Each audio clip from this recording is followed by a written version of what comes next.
What's up, everybody? Good morning. Happy Monday. Usually in life, the big dude is always the one that picks on the little dude. A big dude can make anybody like do whatever they want. Even the Bible, says that about if there's a man who is richer than you, like don't like basically tick them off because they're gonna like be the one that like controls the situation and like you're gonna end up in jail and blah blah blah, and just like I think that it's foolish for anyone to think, number one, that Trump is gonna save anybody, and number two, that he's not gonna tick off China and Russia so bad. It's like he's stirring this giant pot, and it's really like a cauldron. And I opened up the Bible last night in the book of Isaiah, and it said Babylon is fallen, and I totally forgot it said that because I thought it said it in Revelation that Babylon is fallen, which it probably does. It's just like Isaiah matches Revelation, but like we are Babylon, and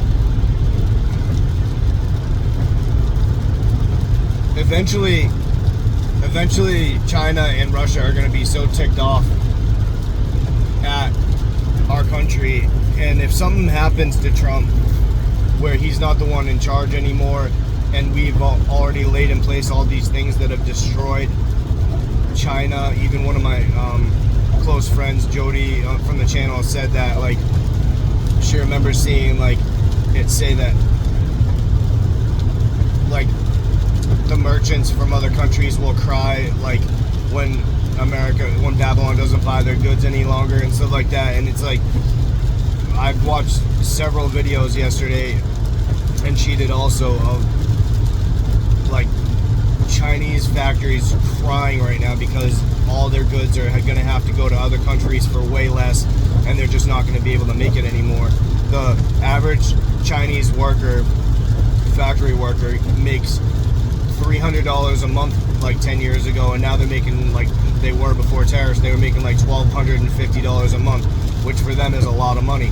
So it boosted a lot of lower class Chinese people into like the middle class of China. And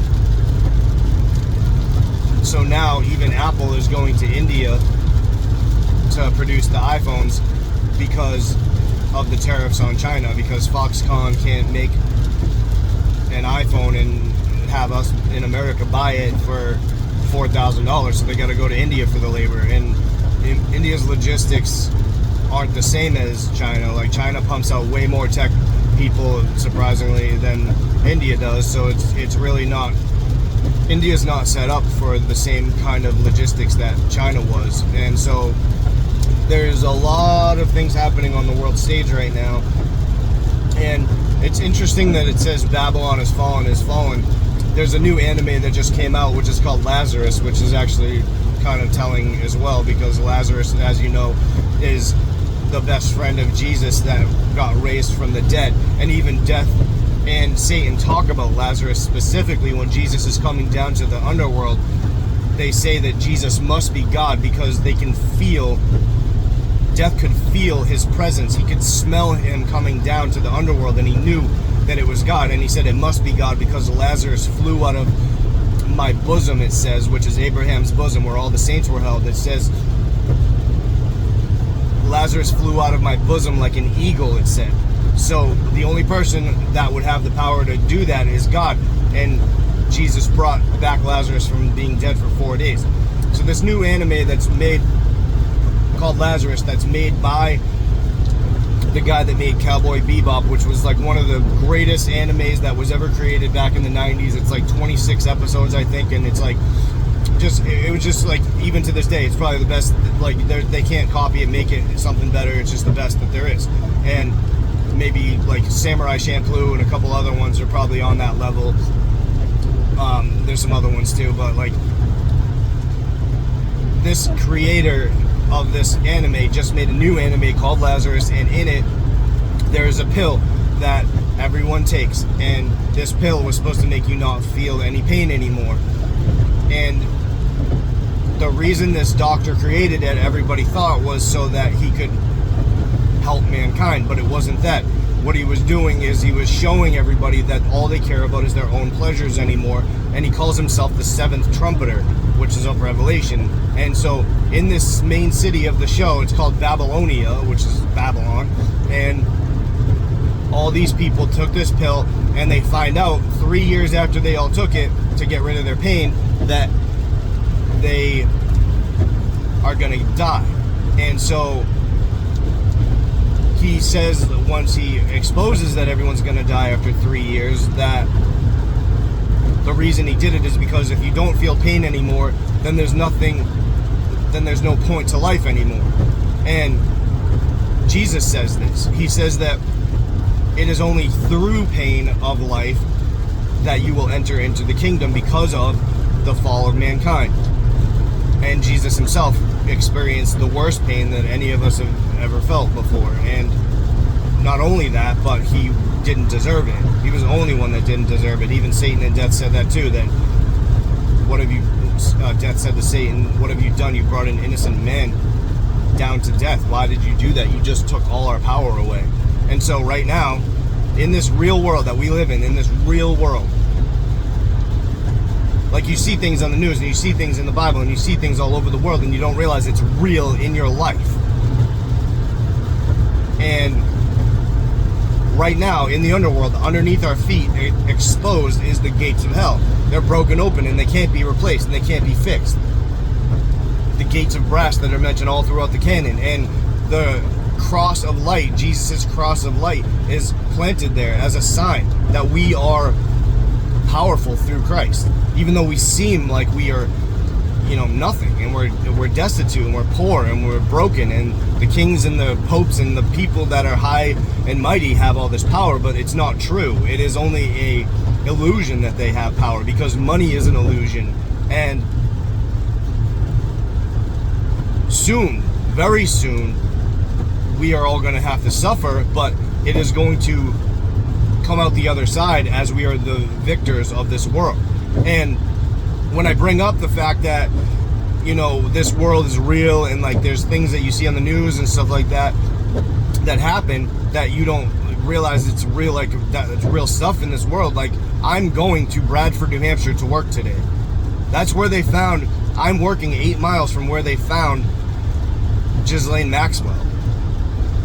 In New Hampshire, when she was hiding from the FBI, that's where she went. It's like the most podunk part of New Hampshire in the middle of nowhere. She had previously bought a $1 million estate to hide from when she knew that things were going to go south. She pre-bought it and she knew that's where she should go. And I think there's a picture of her online in like a cabin there. I don't know if it's that property or not, but she's like in a New Hampshire setting. And then there was another picture of the Queen of England at that same log cabin or whatever. So they're like, see, there's got to be something connected there. And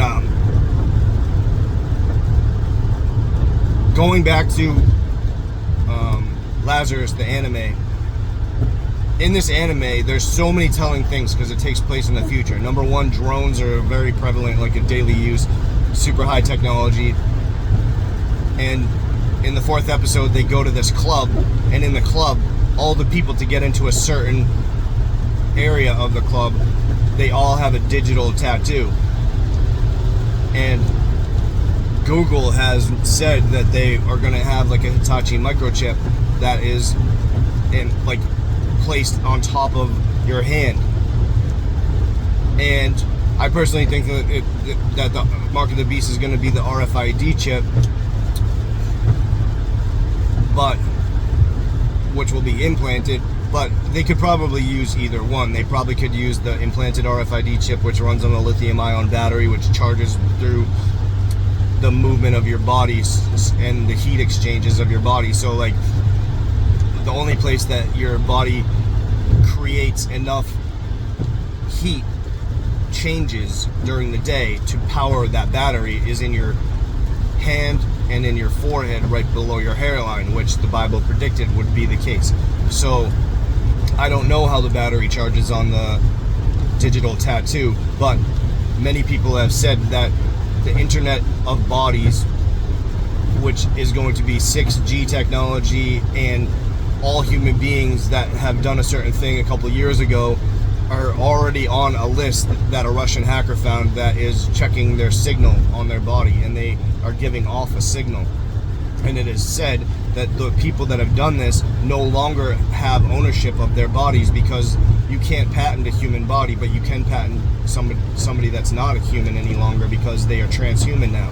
So if people find this out and then they don't want to die, like this drug Hapna, which is from the show Lazarus, where obviously the name is telling of why the show is called that. So, and the reason it's called that is because the group that is meant to go find the doctor, so that, because he has the cure for these people dying that took this pill, they call the group is called Lazarus. So they're like the ones that bring people back from the dead, basically, interestingly enough. And at the beginning of the show, it says like it has people protesting in the streets, and they're like, Satan has called forth Armageddon, which I don't think Satan calls forth Armageddon. I think God does, because Satan doesn't really have any power. He just does what he's kind of like told and allowed to do. And even in the Gospel of Bartholomew, it says that Satan can't really do anything.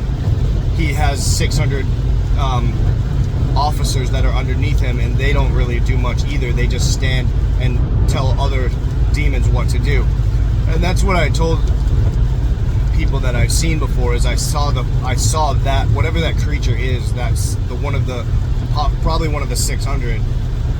It sits in this like globe. The only thing I can like describe it as is like from like James Bond movie. There's like a little ball of like couches, and inside this little globe of couches, like you can sit in there and like look out of it like a submarine kind of thing. That's what it looked like. There was this being inside of it, just like the dream the other night. All 3 demons puked into this tube, and it put the filth back into the system that they had sucked out of the sins of this world. Just like that, it was this creature that had these like snorkel tentacle things sticking out of its neck, and it was like disgusting looking, and it was sucking the blood of humanity, basically. And I mean, you can believe what I'm saying or not, but we just found out recently that, like, based on Johnny Depp's movie where he's a Satanist in this movie, and Benicio del Toro, whatever his name is, he turns into the Baphomet as he's taking the chrome, and in the movie Fear and Loathing in Las Vegas, at the beginning of the movie, they're talking about how they found, like, some guy on the thing is talking about, he's like on a payphone, and you hear it in the background, and he's saying, yeah, it was crazy, this person got their head chopped off, and they like killed him and like sacrificed him, or whatever he's saying, like something like that. And you're like, well, that's weird they said that. And then later you find out he has chrome, and because they're drug addicts, so they have like a suitcase filled with like cocaine and meth and like heroin and mescaline and all these different drugs. And this guy, Hunter S. Thompson, was a real dude. He was a real person, and this big movie that Johnny Depp did is based off of his life. And the dude was nuts. Hunter S. Thompson was nuts. He would go to parties and like do drugs all the time, messing with whatever. He like used to carry around a blow-up doll and beat the crap out of it in his convertible. Like, he was crazy, and he'd scream and yell and like do weird stuff all the time. And Zen talks about this in one of his books, that Hunter S. Thompson speaks about how he was in the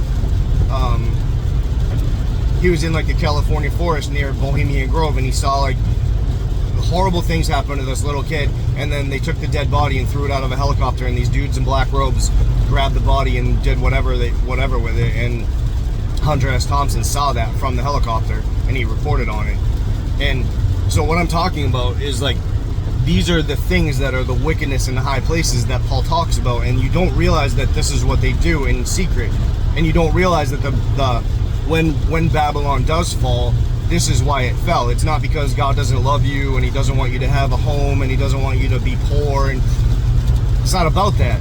It's about the line of Cain is ruling everything right now. And sometimes when you leave what was comfortable, you're like, man, what did I do wrong for this to happen to me? It's not even about that. It's about the fact that there's bad things happening around you and you just don't know it. like Ghislaine Maxwell and what she did with, you know, the island stuff and everything. Like, you don't know about that stuff until it comes out, and by then it's too late, and these people's lives are already ruined. And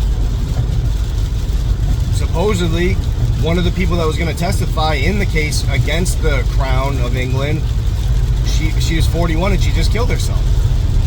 So supposedly, you know, she didn't look like somebody that was suicidal to me at all. But this is the power that they have, is to take your life. But Jesus says in the Gospels that were removed to the disciples, don't be afraid of what they can do to your life. Be afraid of the one that can put you into the lake of fire. Be afraid of the one that can put you to death the second time. Don't be afraid of the ones that can hurt you in this life. This life has many, many different problems and trials and things that you have to go through. But don't be afraid at all of the devil or what his minions can do to you or what they can do to you, like financially or any of that stuff. It really is inconsequential. It doesn't matter at all.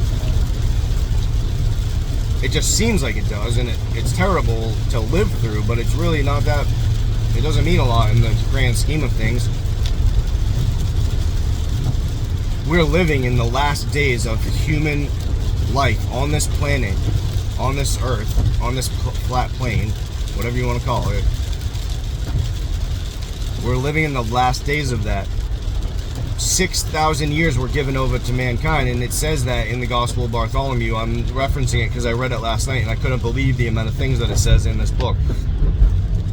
It also mentions that God told Jesus that he is our advocate, and it says that in Isaiah that Jesus is our advocate.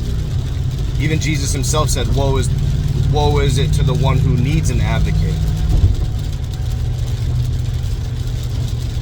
Because if you don't have Jesus, woe unto you. Like, you need an advocate. You need Jesus.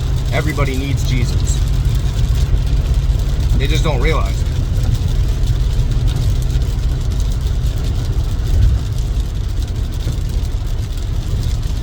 And Jesus came for the wicked. He came for the people that have a lot of problems, and he wants to save you, but you don't want to listen.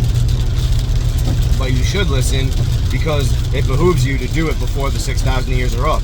And then death said to Satan, how can it be that Jesus is coming down here right now? Because as far as I knew, the 6,000 years aren't up yet. But they thought that him coming down to the underworld was the second coming. They didn't realize it was the first coming, and that Jesus was coming to save Adam to the thief on the cross. They didn't realize that. They thought, because you don't know that, like most people don't even know that either, because in the ascension of Isaiah is when you find out that Jesus hid himself when he came down through the 7 layers of heaven to go into Mary's stomach. So, number one, that tells you there's 7 layers of heaven, and Jesus sits in the 7th with God, and he is omnipresent, so he's there with him as he's on the earth as a human. So his he separated himself into a human body somehow, and his presence was with God up in heaven at the same time that he's down here like praying to his Father from the earth, which sounds crazy.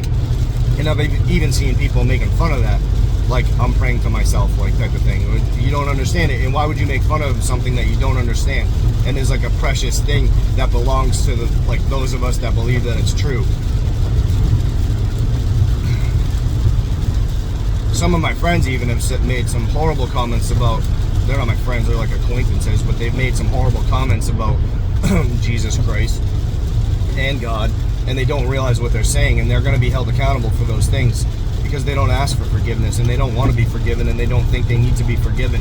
But every single man alive that has ever been alive, they sit upon a deathbed someday. And when you sit upon that deathbed, or you just die outright, you call out, and you're like, whoa, I'm looking at the angel of death. Even Joseph, Jesus' father on this earth, cried out because he saw the angel of death coming for him. And he's like, no. And Jesus gave peace to Joseph because of everything he had done for him. But these men don't deserve peace. They deserve to die. They deserve to see the angel of death coming for them, and they deserve all the demons that are gonna torture them for 1,000 years while we all reign up in heaven with like Christ and all the saints, and get to see all the mansions that that are up there for all the saints and all the cool things. Like, I mean, even like the waterfalls coming out of people's gardens, and like the plants and the birds that sing and the angels that sing. I mean, like, you can't fathom how nice heaven is. Like, you just can't fathom it, because we're down here in the depths of the sea of this earth, and it's like, it's garbage. You wouldn't care about nothing here if you knew how nice it was up in heaven. But people don't think about that. They don't want to know about that kind of stuff, because they don't live it every day, and they chase after treasures of this earth instead of treasures in heaven. But you can't keep anything that you have here. No matter what you do here, you've got to give it all back.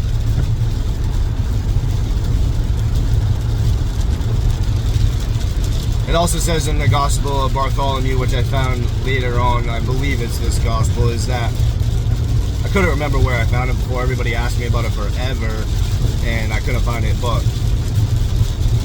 in the Gospel of Bartholomew, there's like sections, and one of them is Satan telling telling about Adam and Eve and like what they were like and stuff like that. And what he says is that Adam was 80 cubits tall and Eve was 50 cubits tall, which means that Eve was as tall as a 5-story building, and Adam was like 150 feet tall, I think it says, which is as tall as a cedar tree. But that's why in the underworld, Adam was, it says he was of larger stature, and he went and he looked around the underworld when Jesus, because nobody could see down in the underworld until Jesus came down, and when the light of Jesus was shining through the gates of brass, and then he broke them open, all of a sudden there was light everywhere, and Adam was like looking out, because he's like 150 feet tall compared to everybody else that's 6 feet tall, and he's looking out and he's like, oh my goodness, that's how many people that I produced through my progeny, and then now they're all stuck down here with me. And he's like, man, I would have never sinned. I wish I didn't. Like, that's what he's like. Like, you imagine it, you're in the underworld in Abraham's bosom, and you're like, and Jesus said to him, you will not live a day if you touch the tree. And he didn't live past 900 and something years old, so he didn't live to 1,000. So like, he didn't live a day. A day is just 1,000 years with the Lord. So he looks around and he's like, whoa, dude, I just like X'd out all these people from going to paradise. And he's crying that Jesus can't. He's like crying and like crying at Jesus' feet, because he came down to save him, and he did exactly what he promised he would do. And not only that, but he had to get crucified on a cross to go and save Adam.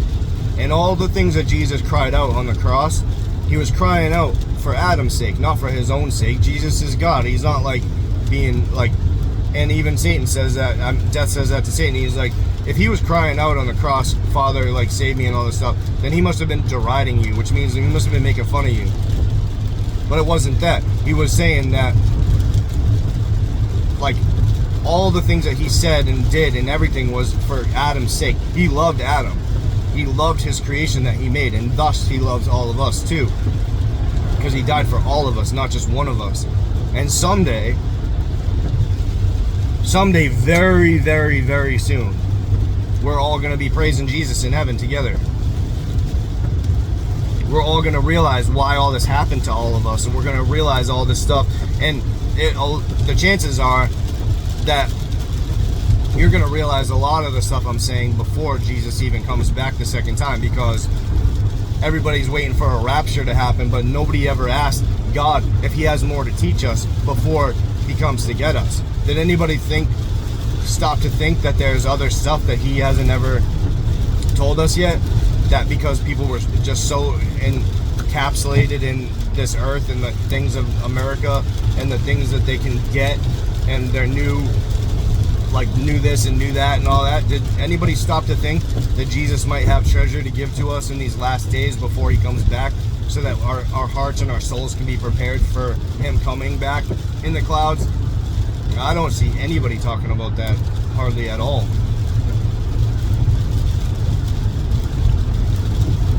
I'm on the highway right now, and there's hundreds and hundreds and hundreds of cars driving by. You think even one person is talking about what I'm talking about right now? You think even one person on this road is talking about the treasures of God that have been left for us and dug up for us in Qumran and in this past century? Like, do you realize what that makes you if you know this stuff? You're talking about things that have been hidden from the foundations of the world by talking about these books, because history is already past. So by understanding that the two testaments are the crucified body of Christ, and then knowing that the three testaments, the two plus the one they removed and dug up, like Jesus was dug up on the third day, makes five. And if you understand the concept of the five, because the three is the resurrected Jesus and the two is the dead Jesus, then you understand the fullness. And once you understand the Alpha and the Omega, then you can understand Jesus Christ. And you can understand Christ Jesus, which is the risen Christ. Do you think anybody is talking about that on this road? Do you think there's any pastors that are talking about that on this road that are driving to work? Think any of them are thinking about Enoch, who's going to be one of the two witnesses that come back at the end?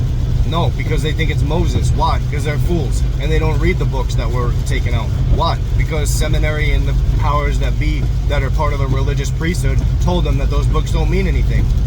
Okay, then you're wrong and you made a mistake.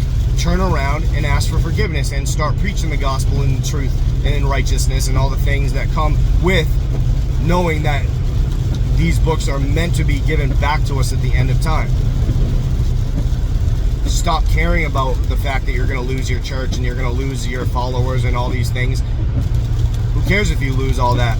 It doesn't mean anything, because you're going to gain not only your own soul, but also the souls of the people that will listen to you from telling them the truth instead of telling them all this religiosity that isn't the truth.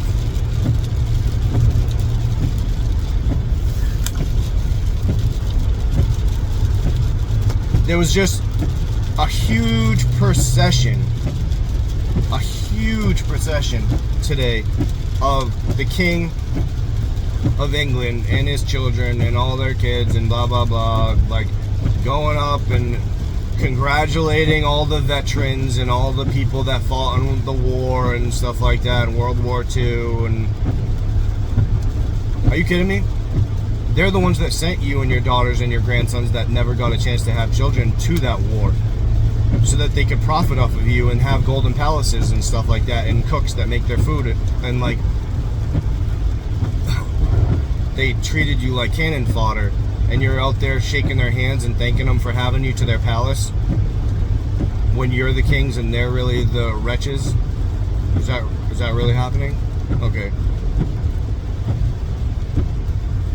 We have been fooled. We as humanity have been fooled into thinking that the line of Cain is somehow royalty and we are just the peasants, and we are not the peasants. We are the kings and they are the peasants. And it is just a matter of time before they all know that.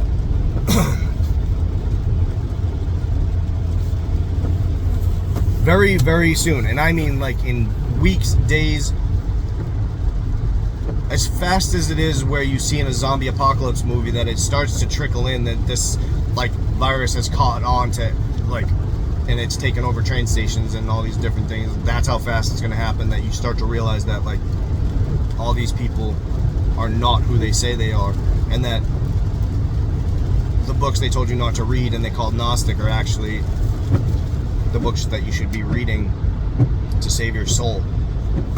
And that they hold a lot of truth in them. And the devil is speaking in a lot of books, telling you all the things that I'm saying and exposing himself for what he really is.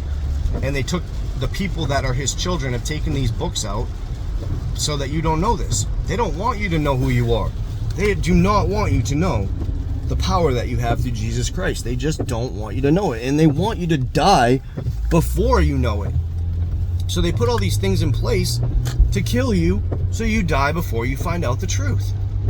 They either want to blind you or kill you. So they chemtrail the skies, they poison our food, they have systems set up so your children go to a place to learn things that are not true, In fact, Ghislaine Maxwell, found in Bradford, New Hampshire's father owned Pergamum Press, which is the press company that made the books that they put in public schools to tell you that you're a monkey. And all the various other things that they tell you that you are, that you're not. What did Jesus even say about Satan's seat and Pergamos or whatever? Like, all these words are the same. Like, people don't even notice it. It's like, and you say it at like a function, or you say it somewhere, even the simplest thing, if you even mention the simplest thing, everybody looks around the table like, oh no, we've got to, it's like the movie They Live. It's like, we've got someone who can see. They can see. Him who has ears, let him hear. 2 ears. Him who has eyes, let him see. It's the same thing.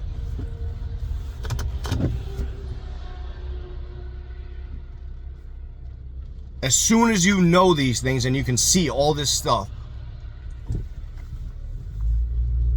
you've been set free, and you can't return to the Matrix no matter how bad you might want to. And I think Alan Watts or some dude like that was listening to some self-help video the other day. It was interesting. He's talking about how, and I don't know his politics, I just heard him one time, but he's like saying how once you find out the truth and you realize the truth, nobody wants to hang out with you anymore. Nobody wants to talk to you anymore. And for me, I have to constantly be on the move, whether it's like everything in life. I have to be on the move, just like Jesus, Mary, and Joseph when he was escaping to Egypt. I feel just like them, because I can only stay at a certain place for so long before the people around me start to be like, my vibration is different than theirs or something. I can't stay around them. They're just dead. I can't. It's like working, like being around people that have no idea about anything in life, and it's just I can't do it. And that's why usually I work the best alone. I do my best work alone. I find that I can only really work by myself, and I don't want that. I like being around people. It's just that there's only certain people that I can be around, and it's the people that have a mind where they don't mind listening to you. They might not agree with you, but they don't mind listening to what you're saying. And most of the time they don't agree with me, but at least they'll listen to you. And even if they call me crazy, I don't mind. But they're the people that I can't stand being around are the people that are like my parents, that they don't want to be around me because of what I talk about. They don't even want to be in the same room as me. Other people, they like don't care. They're just like, yeah, like keep going on with their day, and they're just like, and then they might even bring it up on their own later and be like, oh hey, I remember I saw this, that what you were talking about. My parents and my family and my children, they never bring up what I talked about before, except maybe my son did. He asked me a couple questions, but nobody else really asks me anything I mention ever again once I say it. They don't talk about Enoch. They don't talk about any of the stuff I talk about. They don't care about the giants. They don't care about the fact that we're fighting a war that we can't really see. They don't care. Why? They're always chasing alcohol and money. That's it. Numb me from the pain of this life and give me more money so I can buy more booze to do it. That's it. And that could be anything. It doesn't have to be alcohol. It could be drugs, whatever. And I'm not saying I haven't been there myself. I'm just saying I don't want that for myself. I want to be free of sin. I want to be free of anything that controls my mind. I want to be free of all the evil that my body desires all the time. I want to die each day, like it says that God says that his people will do. They have already put themselves to death before they die. That's what I want. And I want that for all of you too, because I think that it's important for us to put our evil self to death before Jesus comes, to put away these things that control our life, that we have to spend money on because we're tired and we're pitiful and miserable from the way that we've been treated by everyone in this world. And even right now, I mean, I'm driving by the St. Gobain's factory in Merrimack, New Hampshire, where they produce the fabric for the tents that are above the Denver airport, which has a mural on the wall of Trump being the sacrifice to bring in the New World Order, which we're living right now. Like, we're living this right now. Like, he's going to make a bunch of moves that Obama, the Antichrist, couldn't do, and then Trump is out. And want to know what's funny? I'm not a genius, and I'm not right about everything.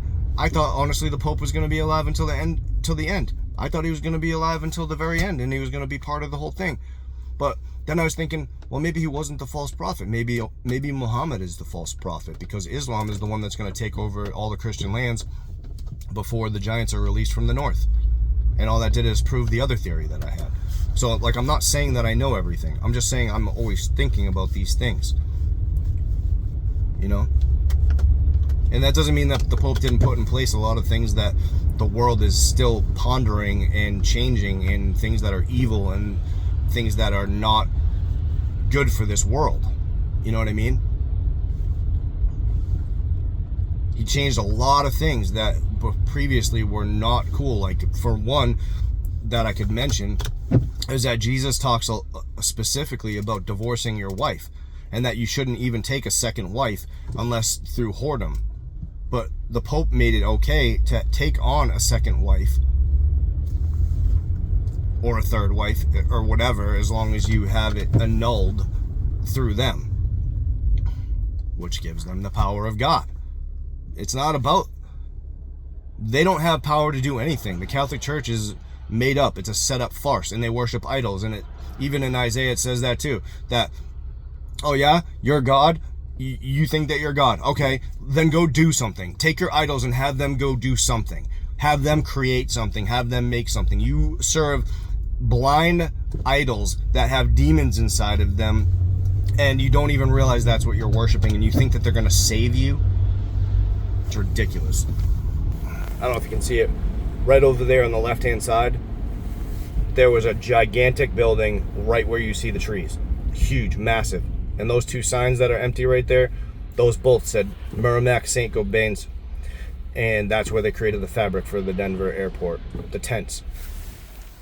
And the tents were put there on purpose as a joke, as a mockery to us, to Israel, because Joshua was supposed to pray before he let anyone into the land. Jesus said, don't let anybody into the land. And he let in these men who said they were their brethren, and they weren't. And they were the false Jews who took over the Levitical priesthood and then became Annas and Caiaphas, who crucified Christ. Jesus sees everything coming down the pike. He sees everything.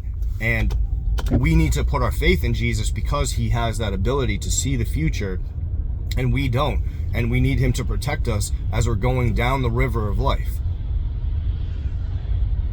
And there are going to be thousands and thousands and thousands of people soon that are going to have nothing left, and they're going to want to choose Christ because they have nothing left, and they see all the people around them dying, and they don't know where they're going to go when they die.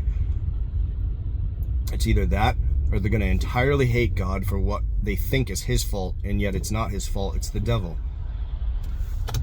Because the devil has come down to this earth and been given power through the Antichrist over all the nations of the world, and we're the ones that are supposed to fight him. And Jesus said, will there even be any faith left upon the earth when I come back? Why would Jesus say, will there be any faith left on this earth when he comes back? Because everybody got raptured out? No. At least I don't think so. I don't think that's where he's going with it. And if you look into the book of Enoch and the books they took out, those who endure until the end will survive. So think about your life. Do you think that you have the spiritual fortitude or the physical fortitude? Which I believe Jesus will give us the physical fortitude if he wants us to survive through these things. But do you think that you have the spiritual fortitude to make it through the times that are coming, that are here now, and we just can't see it? Because they're preparing to make us into a serf class one final time, so that nobody has the power to come against them. In the past, they just kill anybody that tries to come against them. Even President Kennedy, who was trying to come against the Masons and the Illuminati and all that stuff. And people don't see it or believe it or anything. But I said, listen, the line of Cain, George Bush, Trilateral Commission, United Nations leader, we're going to bring in the New World Order. Then guess what? His relative, Obama, brought it in. Once the towers were taken down by Bush, one building was put back up. by a relative of Bush. We will rebuild, we will blah, blah, blah, we will whatever, WWW, 666. Nimrod's boast that they will build a tower to break the firmament.